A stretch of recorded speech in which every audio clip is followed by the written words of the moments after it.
Ya pemirsa, kembali kita lanjutkan dialog. Saya kembali ke Pak Haryomo. Pak Haryomo, lalu kalau misalnya sudah terbukti ada PNS yang ternyata palsu nih, gitu. Saya ingin tahu, ini kemudian proses ketika dia diturunkan jabatan atau dipecat begitu, itu langsung saja dalam tempo 1 hari atau masih ada proses lanjutan lagi, Pak? Gini Pak, kita di dalam organisasi kita ada namanya Kedeputian Pengawasan dan Pengendalian. Ya, itu salah satunya melakukan pengawasan terhadap pelaksanaan manajemen PNS di semua instansi. Andai kata memang ditemui adanya ijazah yang palsu, ya tentunya kita laporkan kepada pimpinan instansinya masing-masing.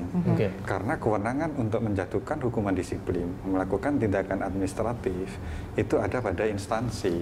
Nah, kami berharap mari kita mempunyai komitmen yang sama deh, mewujudkan PNS yang bagus, yang sekarang sudah tidak dilayani lagi, malah kita melayani. Revolusi mental yang dicanangkan oleh Pak Menteri memang sudah tepat saatnya kita lakukan. Ya, karena kalau kita melihat dari jawaban Pak Agus tadi, sebenarnya ini bukan kasus yang baru ya, gitu. Sudah sering dibicarakan, tapi ternyata masih banyak dan malah makin banyak terjadi. Iya, baik, kita sapa dulu penelpon kita yang berikutnya, Bapak Dedi di Bandung. Selamat siang, Pak Dedi. Halo, selamat siang. Ya, silakan Pak Dedi, tanggapan Anda. Oke. Komentar saya sebenarnya setuju, ini bukan kasus yang baru ya Bu ya, ini udah berlangsung cukup lama lah, bukan suatu hal yang mengagetkan lah ya. Buat saya sebagai rakyat sih, kalau saya sebagai rakyat saya nunggu aja tindakan nyatanya lah. Sudah terlalu banyak tikus-tikus di birokrat lah, ini apalagi PNS kan cukup memalukan. Itu aja sih. Terima kasih. Oke, baik. Terima kasih Pak Dedi. Menggunakan istilah tikus-tikus begitu ya, waduh berat sekali nih. Saya kembali kepada Pak Agus. Nah Pak Agus, kalau menurut Anda, pengawasan yang seperti apa sih sebetulnya untuk bisa membuat hal ini berkurang? Paling tidak dihilangkan. Kalau kita lihat demand-nya begitu tinggi. Nah ini kan nggak mudah. Kan gini, kalau kita bicara di kementerian kan ada bagian kepegawaian. Ya dialah orang lalu bekerjasama dengan Irjen. Karena Irjen kan mengawasi internal. Kalau di BUMN kan selalu ada Direktur SDM. Nah Direktur SDM itulah yang mengawasi. Jadi mulai dari situ. Oke, nanti kalau itu oleh Irjen harus dilaporkan, karena itu kan internal. Irjen bisa melaporkan kan kepada Menteri, lalu Menteri menyerahkan kepada Menpan, BKN, atau apa saja yang terkait dengan itu. Untuk jangan diserahkan pada mereka yang di luar rumah itu. Jadi di dalam rumah beres-beres, nah listnya itu berikan, karena sanksinya kan harus tidak bisa diberikan oleh kementeriannya langsung, karena dia PNS. Nah itu, jadi kalau itu tidak jalan, ya wassalam itu sudah tambah banyak. Nah kalau koordinasi antar kementerian ini bagaimana? Nah di Republik ini yang paling mahal itu koordinasi. Jangan soal begini ya. Selain izin, Pak, ini koordinasi. Selain izin, ini koordinasi. Nah makanya apa fungsinya Menko? Ya mengkoordinasikan. Ketika ini ada Menko yang membawahi kementerian-kementerian yang terkait, dia harus manggil menterinya. Bagaimana ini? Lalu panggil Menpan. Gimana? Apa tindakannya? Siapkan kalau perlu bikin peraturan kebijakan. Kalau tidak, ya lakukan yang ada. Tindak. Kalau itu pidana nipu, ya kasih polisi kan gitu. Nah, kalau sudah ada instruksi seperti ini, menurut Anda akan efektif tidak? Atau hanya sekedar seperti gini, yang instruksi atasan itu harus ditindaklanjuti oleh bawahannya yang langsung berjenjang. Kalau kita hanya menterinya perintahkan pada dirjen, dirjen perintahkan pada irjen dan seterusnya, itu nanti tukang sapu OB hanya duduk di bawah pohon merokok. Jadi nggak jalan itu. Ya kan? Jadi menterinya mau tidak mau harus tanya. Panggil kepala pegawaian, gimana yang kemarin temuan berapa sekarang? Apa tindak lanjutnya? Sudah dikirim ke Menpan. Pak, dia telepon Pak Menpan, bagaimana tindak lanjutan? Telepon BKN, gimana? Semua itu kerja memang. Kan katanya kabinet kerja. Nah, ya itu kerja. Yang ngerokok gitu ya. Itu juga kerja juga. Itu juga ya berarti ya. Nah, saya kembali ke Pak Agus. Nah, kalau Pak Agus ini misalnya sekarang ini proses hukum kan akhirnya berkembang nih. Universitas yang dinyatakan itu tidak. Langsung tutup saja. Nah, itu kan mereka membela diri begitu kan. Mengatakan bahwa ternyata mereka asli. Nah, ini kan tidakkah terlalu terburu-buru nih keputusan? Enggak, buktikan di pengadilan saja. Nanti kalau nggak debat kusir. Oke, jadi Kementerian Pendidikan Tinggi catat semua sudah ada, diinvestigasi sudah kelihatan, oke, panggil Biro Hukum, tuntut. Atau bubarkan, tetapi siap. Karena nanti mereka akan melawan, gua tuntut nih, gitu kan. Jadi bubarkan saja, kan ada aturannya, sudah ikuti saja aturannya. Jangan keluar dari aturan itu. Laksanakan, kemudian kalau belum ada kepennya, segera buat kepennya lalu tindak. Kan kepen bisa seminggu jadi kok. Nah maksud saya itu langsung dikerjakan. jangan ditunda lagi. Karena kalau enggak akan terus jalan. Nah, Pak Haryomo, kalau sudah ada instruksi, kemudian kita bisa harapkan proses ini akan tuntas dalam berapa lama? Apakah kita bisa dengarkan ada target waktu gitu, kemudian ada hasilnya begitu? Ya. Atau jadi gimana begini, nih? kami tidak bisa langsung menentukan target waktu, karena ini kan bukan tugasnya hanya dari BKN aja kan. Saya katakan di awal, untuk menyatakan ijazah ini palsu atau tidak kan melibatkan beberapa kementerian. Begitu dinyatakan ijazah palsu itu benar, maka ditindaklanjuti oleh pimpinan instansi.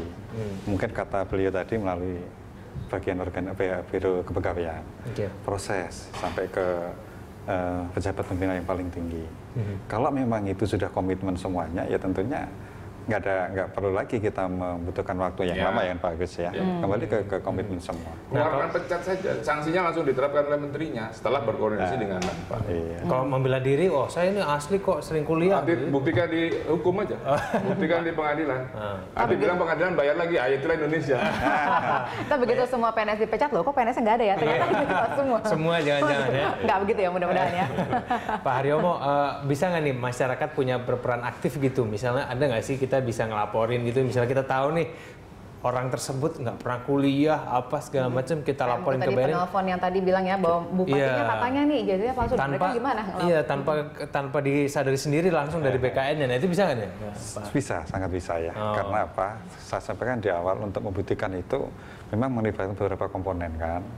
Nah, yang pasti ada proses untuk memberikan sanksi, karena ini kan masalah disiplin ya. Jadi kita tetap ada asas praduga tak bersalahnya. Jangan langsung kita telan mentah-mentah, kemudian langsung dia dipecat, gara-gara ada laporan kan. Maka diproseslah dia, dipanggil, diperiksa, kemudian terbukti, baru diberikan sanksi hukuman disiplin. Sebetulnya nggak masalah, kita malah justru mendukung, andai kata memang masyarakat menemukan hal itu. Kembali kepada program pemerintah saat ini ya, yang saya sampaikan tadi. Pokoknya PNS itu jangan melanggar aturan lah. Ada ketentuan yang harus kita taati, ya, supaya kita itu kerjanya juga nyaman, enak, sampai selesai. Oke, baik. Pak Agus, mengingat ini Anda sudah berkali-kali ngomongin ya, cuma beda tahunnya gitu kan Pak Agus tadi. Beda tahun, beda studio, beda yang hostnya. Nah, ini menurut Anda optimis nggak ini ke depannya, ini ada instruksi dari Menpan ini? Saya akan jadi optimis ketika sudah melihat ya dari hasil temuan kemarin apa tindakannya dari pendidikan tinggi dan Ristek. Itu ada di mana, terus di Diknasnya seperti apa. Dikti sekarang sih namanya ini belum apa, banyak banget. Ya, kemudian Menpannya tindakannya apa? Harus jelas yang PNS ya. Yang non PNS juga harus ada. Jadi kalau itu tidak ada, ya saya bilang see you tomorrow gitu. Masih gitu pasti akan ada lagi. Kalau karena harus kelihatan. Saya misalnya kalau udah kelihatan, di mana, sehingga lalu perguruan tinggi abal-abal tadi tutup semua. Karena banyak di ruko-ruko kan. Kan itu cukup di ruko saja atau di rumah jarak jauh pakai internet. Enak bener itu. Kita sekolah setengah mati. Iya, beda ya. Iya, bagaimana pendapat penelpon? Kita sudah terhubung dengan Bapak Rudolf di Jakarta. Pak Rudolf, silakan komentar Anda. Ya. Saya ingin bertanya, bagaimana selama ini penelpon dalam bentuknya tadinya palsu, bagaimana pengawasannya selama ini? Mohon maaf, bisa dikeraskan sedikit suaranya Pak? Mungkin narasumber kami tidak bisa mendengar. Oh ya, bagaimana pengawasan pemerintah selama ini dalam seleksi PNS sampai adanya ijazah palsu? Bagaimana pengawasannya selama ini? Tolong dijelaskan. Oke, baik. Terima kasih Pak Rudolf. Silahkan mungkin Pak Haryomo. Jadi diterangkan lagi nih. Nanti disampaikan oleh Pak Agus. Saya sampaikan di awal kan. Jadi ketika mau diangkat menjadi CPNS kan lamar, melalui seleksi. Seleksi itu kan sekarang udah ketat sekali, dilakukan secara objektif, sehingga yang dinyatakan lulus diangkat menjadi CPNS memang orang-orang yang terbaik lah. Nah, moga-moga memang orang yang terbaik itulah dia memperoleh ijazah yang benar. Saya yakin deh, kalau memang rekrutmennya sistem sudah bagus, insya Allah saya optimis mereka menggunakan ijazah yang betul. Itu merupakan salah satu pengawasan, bentuk pengawasan. Tapi kan tadi juga sudah dikatakan oleh Pak Agus berdasarkan pengalamannya untuk menyeleksi PNS, terutama untuk eselon 1. Jadi sebenarnya yang bermasalah itu bukan pada saat dia melamar awal ya, ijazahnya justru yang dipertanyakan adalah ijazah misalnya S2-nya, S3-nya. Jadi untuk pendidikan yang lebih lanjut. Iya Pak. Jadi memang kalau untuk peningkatan pendidikan atau untuk dalam rangka persyaratan menduduki jabatan, jadi itu masing-masing instansi lah yang berperan. Mungkin dalam Pansel, Pak Agus sekarang jadi Pansel. Nah sekarang saya kembalikan, ketika Pak Agus menemukan para kandidat calon itu menggunakan jasa palsu, apa peranan Panselnya? Saya kasih nilainya rendah karena saya nggak tahu di sekolah apa. Iya, betul. Saya kasih Itu bentuk pengawasan kan? Saya kasih link karena saya catat. Oke. Nah, Pak Agus, ini kan sistemnya kalau kita kan semakin panjang gelarnya ketika melamar gitu akan menentukan tingkat pendapatan dan jabatannya nanti begitu kan? Kenapa tidak ini diubah sih Pak? Kalau misalnya nggak dibuat seperti itu, orang mungkin jadi akan enggan gitu loh bikin ijazah. Nanti aturannya perundang-undangnya diubah dulu. Oh gitu. Karena peraturan perundang-undangnya gitu. Oke. Tapi emang motif mereka untuk itu ya hanya untuk... Iya, itu untuk kan naik golongan jabatan. pegawai negeri kan adalah selain jabatan kan golongan. Itu goals yang harus mereka terima. Kalau pensiun 4 paling D ya, 4D ya Pak ya, paling 4E. Oh itu topnya.